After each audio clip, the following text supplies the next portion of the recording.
Bismillahirrahmanirrahim. Assalamualaikum warahmatullahi wabarakatuh. Salam jumpa kembali dengan channel Dunia Fana News. Media sosial adalah sebuah media online internet sebagai media untuk berpartisipasi dan berinteraksi sosial secara aktif tanpa harus tatap muka secara langsung. Media sosial sebagai sarana penyebar dan berbagi informasi mempunyai dampak ganda, yaitu positif dan negatif.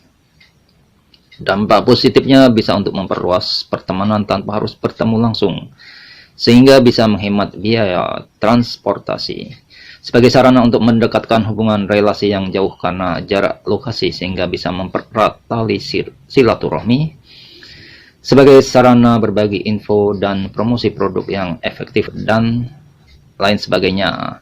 Dampak negatifnya berbalik dari dampak positif tersebut yang bergantung dari niat dan cara menyikapinya. Misalnya sebagai contoh, hubungan harmonis dua negeri jiran serumpun Indonesia dan Malaysia kadang panas, kadang dingin. Sebenarnya itu hanya bagian dari dampak negatif dari masifnya arus informasi di media sosial yang sering dieksploitasi oleh pihak-pihak tertentu yang tak suka melihat keharmonisan dan kekompakan dua negeri jiran serumpun bersaudara tersebut agar keduanya bergaduh dan bertengkar melalui cara provokasi, hasutan, adu domba ala setan secara sistematis di media sosial.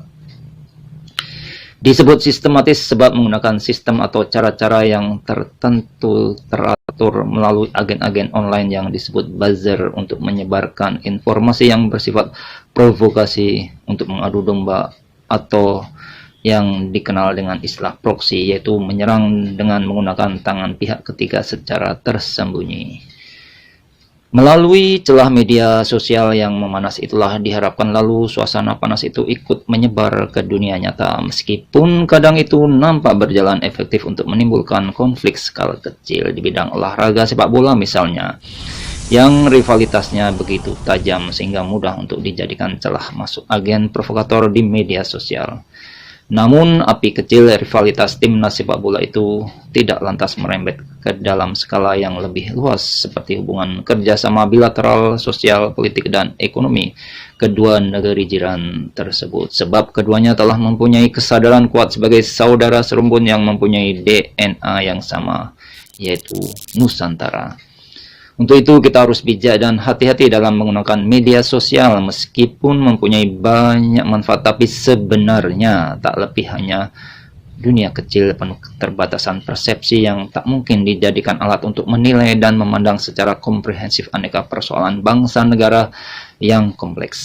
Janganlah menggunakan media sosial sebagai media informasi seolah yang paling benar untuk menyoroti suatu masalah yang lalu dijadikan tolok ukur kebenaran yang sah, padahal informasi itu bersifat subjektif dan tendensius, penuh kepentingan jahat terselubung untuk mengadu domba kita.